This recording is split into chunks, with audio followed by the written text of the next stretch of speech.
Today on the podcast, we're going to be talking about one of the main reasons that I think we as women struggle to celebrate other women. Welcome to the podcast with Kylie Nichols. I made the unlikely transition from stay-at-home mom to CEO of a multi-million-dollar leading fashion brand. At Nickel & Suede, we empower the everyday woman to step into her story more boldly, one life-changing accessory at a time.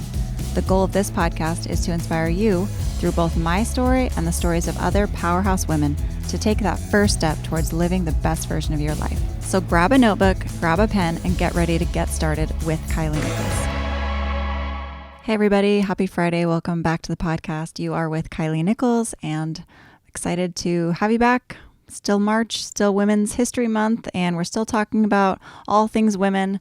And today I wanted to dive in and talk about a topic that's been on my heart lately and something that I think is one of the reasons we as women struggle celebrating other women. So yes, this month is all about celebrating women, but sometimes that's actually hard. And so today I wanted to talk about why I think that is and how we can flip the script a little bit. I think that's going to be a constant, lifelong thing as women because it really goes into comparison and then confidence, our own confidence, especially when it relates to being different. So I wanted to share some of my experiences today. As I've been thinking about this topic, we recently invited a group of women business owners over to Nickel & Suede and had a great afternoon chatting with them.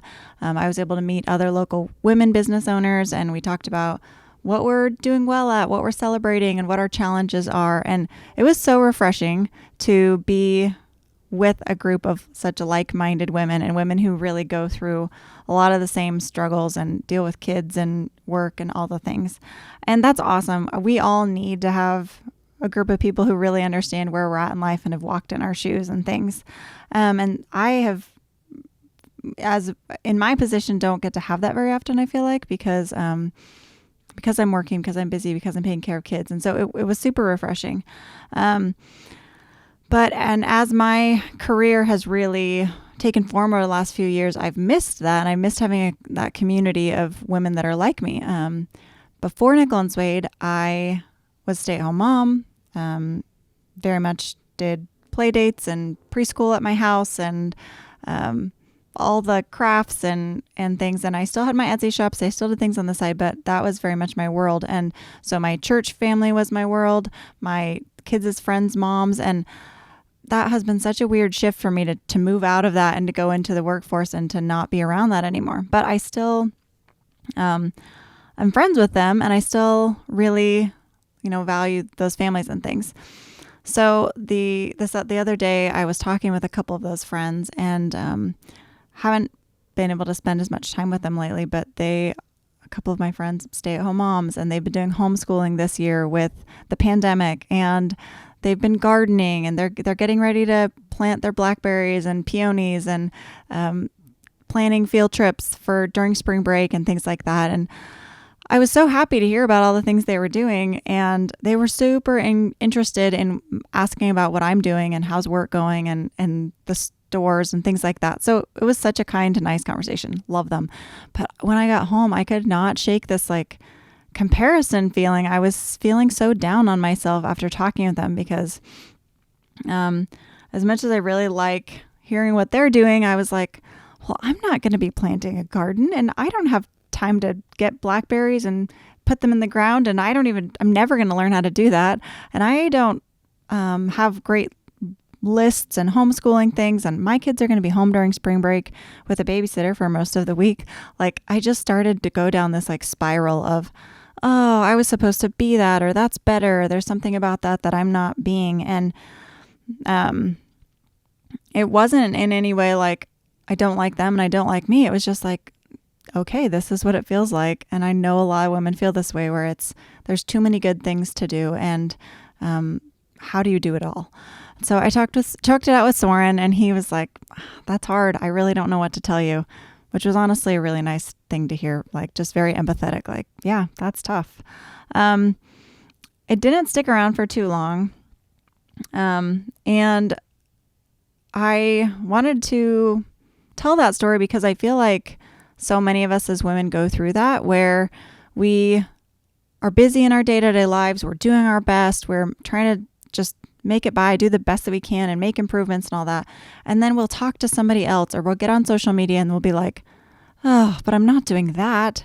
And we just go down that road of assuming that they're doing everything we're already doing. And what we see is just like the cherry on top extra that somehow they find the time in the day to do. And we just start comparing. And, they say comparison is the thief of joy.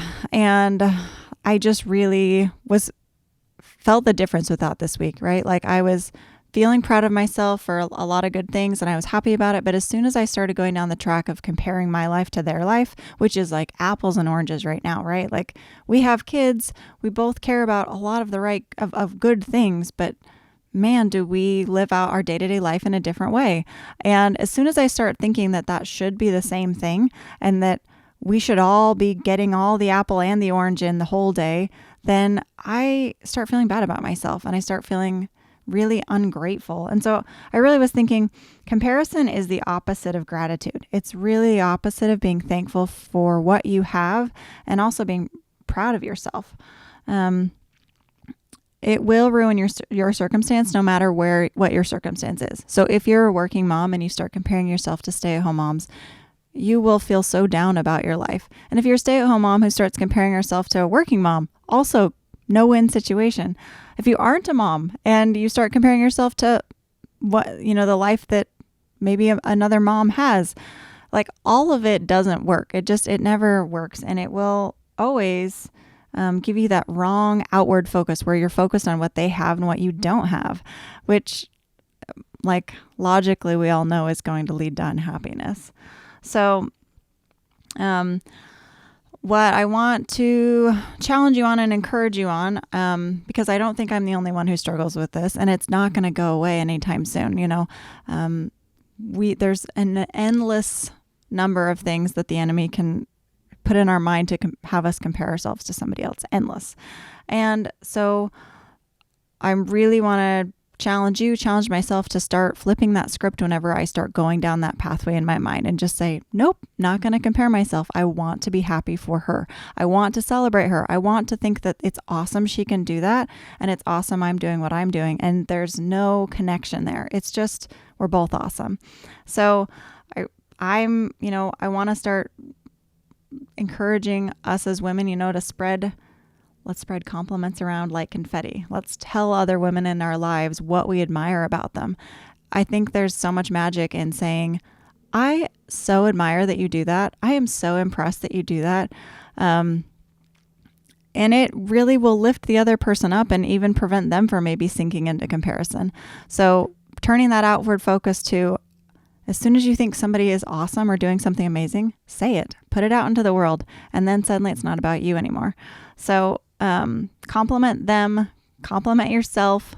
As soon as you notice something that's great about somebody else, don't finish that thought with, oh, and I'm not that. Just think, and I am so happy for her. And I think you'll find yourself feeling just so much better, whether it's on social media or in person or talking after church with friends like me. Really train yourself to think that whatever they're doing doesn't have anything to do with you, except that you can be thrilled for them. And the other thing that I'm working on getting comfortable with, and I talked about at the beginning, was just confidence in being different and being glad for all the differences that there are as women. I think it would be so impossible if all women were the same, or if all men were the same, honestly. But just think about all the wonderful things that we have, because so many women go after so many different things and have so many different talents and skills. I'm thrilled that my pediatrician is a woman. I'm thrilled that I work with women here that are such great creatives and artists and can run things. I'm thrilled that my babies were delivered by women. Like, there's just so many different areas that I think it's amazing and we're so lucky to have. And so, but not a single one of those women does all of the things. Not a single one of those women is a doctor and a gardener and a business owner and a mom of 7 and a field trip homeschooler and all the things. It's just that's what makes each of us unique and something that we can celebrate. So I think real empowerment looks like celebrating how wonderful somebody else is, no matter how different you feel from them, and being awesome and okay with being different, and celebrating both of your uniqueness. So just want to encourage and challenge you on that this month as we celebrate women, as we celebrate women's history. Think about how many different women we're celebrating in history and what they all added in their own unique way. And so catch yourself when you're feeling like you're chipping away at your own confidence, and catch yourself when you feel like you're comparing instead of celebrating. So I really want to challenge you. Go out and celebrate other women in your life this month, and take the time to say, I love that. I admire you for that.